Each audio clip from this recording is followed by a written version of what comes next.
Grandma. Hey, how are you doing this evening? I was just wanting to show you some information that I had learned today.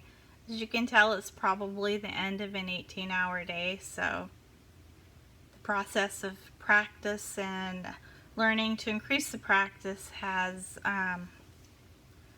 brought me to the end of this day. But before I went to bed, I just wanted to let you know that glycolysis is very important in our lives and our bodies. There are general principles of glycolysis. With that being said, there are many biochemical processes of glycolysis that go into great depth, great chemistry, and sometimes it's a little bit difficult to understand. So I would like to take some of the information that I've learned and make it a little bit simpler so that we can all understand it.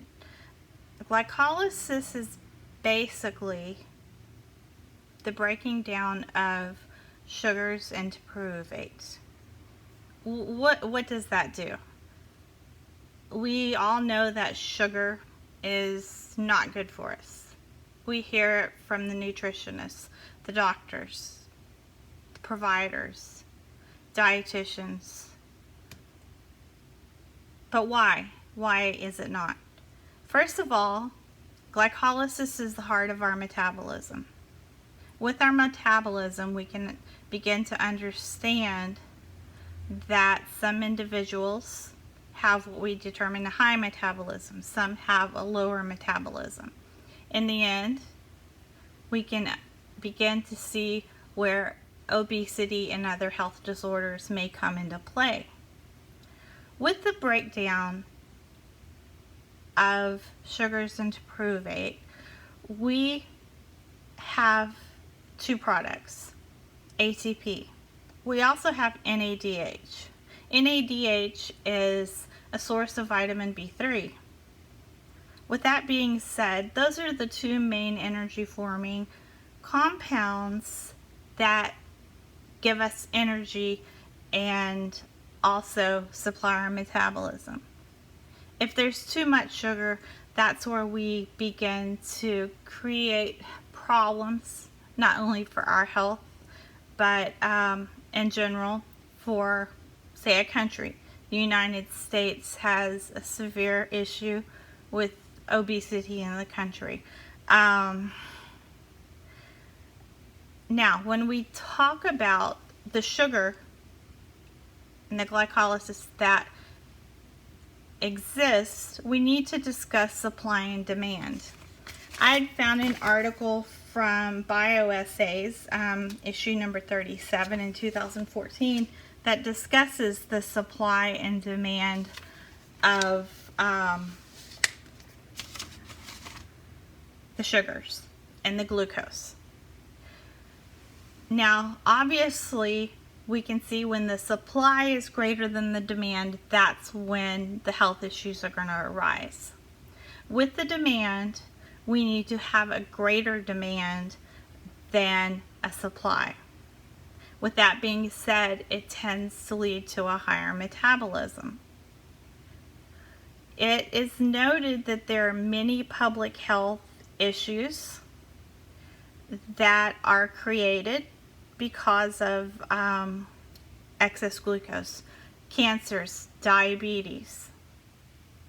In the future, there are many others, but those are, just to be brief, two of the most important ones. With diabetes, we can also go into metabolic syndrome. As a women's health provider, I could even go into greater detail talking about polycystic ovarian syndrome and a combination of metabolic disorders. But in the end, it's important to know that the study and learning of glycolysis is going to be what allows researchers and scientists in the future to manipulate diseases. We have to be able to create ways through evidence-based practice to put an end to diabetes, help prevent cancer, metabolic syndrome is it's a very big topic that I deal with on a daily basis. I'm one of the few providers that will treat diabetes, not diabetes, but pre-diabetes, with metformin. With that being said, it's important to regulate glucose and insulin resistance. I know that goes more in depth than just about glycolysis, but I feel there is such it's all intertwined together. So with that being said, and at the end of an 18-hour day, I hope, Grandma, that I taught you a little bit of something about what I learned today. It wasn't as eloquently stated as I would have liked, but hopefully next time my day will be a little bit shorter. It was good talking with you.